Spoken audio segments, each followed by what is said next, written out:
You've almost died, probably more than once. The car you didn't see. The illness that turned around just in time. The step you caught a half second before you went down. And every single time, somehow, you made it. Here's the question that's going to ruin your week. What if that's not luck? What if it's impossible for you to lose? Not unlikely, not lucky. Literally, physically, can't happen, impossible. Okay, here's the deal. There's an idea floating around the edges of real, serious physics. It's called quantum immortality. And it says something completely unhinged. That you, the thing watching this right now, can never experience your own death, ever. That no matter what happens, your consciousness always slips into the one version of reality where you walk away. Sounds amazing, right? Live forever, dodge every bullet? Yeah, stick around. Because by the end of this video, "you can't die" is going to be the most terrifying sentence you've heard all year. To get there, I need to show you 3 things: a theory, an experiment, and a door you can't close once it's open. Let's go. Quantum mechanics, the physics of the super tiny, has one genuinely insane feature. A particle, like an electron, doesn't sit in one spot. It exists as a blur of every possible spot at once. We've tested this 1,000 ways. It's real. It's not a metaphor.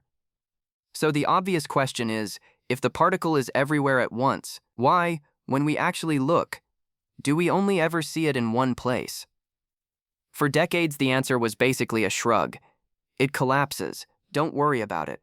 But in 1957, a guy named Hugh Everett said, "What if nothing collapses? What if all the possibilities actually happen and reality just splits? Particle goes left, there's a whole universe where it went left. Goes right, there's a universe for that too.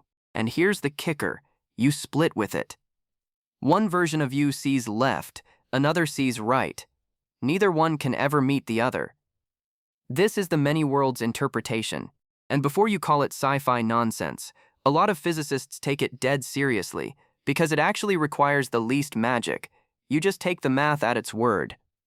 Schrödinger's cat, alive and dead at the same time? Not a paradox here. There's just a universe with a living cat and a universe with a dead one. Done. Now, watch what happens when we point this at you. In the 90s, physicist Max Tegmark cooked up a thought experiment so unsettling, it has a genuinely unhinged name: quantum suicide. Don't worry, it's a logic puzzle. Nobody's doing this. Just follow the chain. Picture a machine hooked up to one perfectly 50-50 quantum coin flip. Heads, nothing happens. Tails, lights out, instantly. And you sit in the chair and trigger it, over and over. Now here's the trick. Look at it from 2 points of view. Your friend, watching from outside? Boring answer. The odds catch up.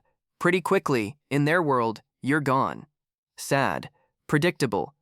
But from your point of view, the person in the chair, in every branch where the machine fires, there's nobody left to notice. No experience. No oops. Nothing. So the only branches where you're still around to think anything at all are the ones where it didn't fire. Heads. Again. Heads. Again. Heads. From your seat, the machine would feel broken, like the universe physically refuses to let it kill you. 100 pulls, 100 survivals. You'd start to feel chosen. And that feeling?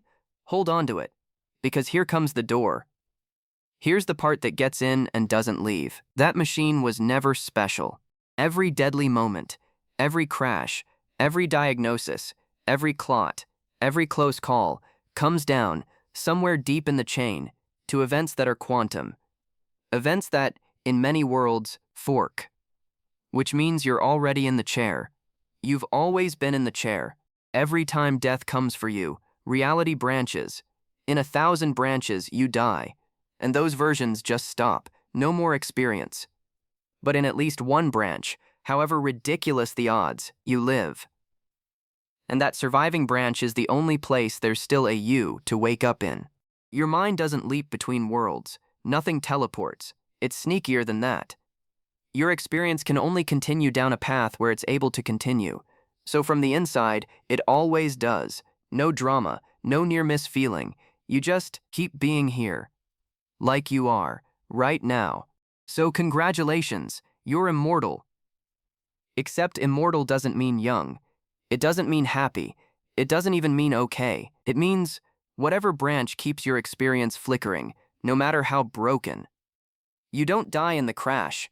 You live with what the crash leaves behind. You don't die from the disease. The cure half works, and the next thing is worse. Year after year, your timeline starts selecting for one word. Barely.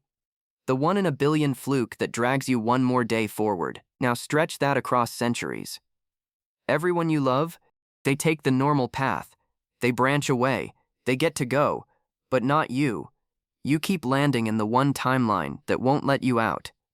Older than anything should be, kept alive by coincidences so absurd that from the outside, you'd look less like a survivor and more like a curse. And there's no exit door. Because every attempt to end it is also just a fork. And you, the one experiencing it, always wake up in the version where it didn't work. You're not living forever.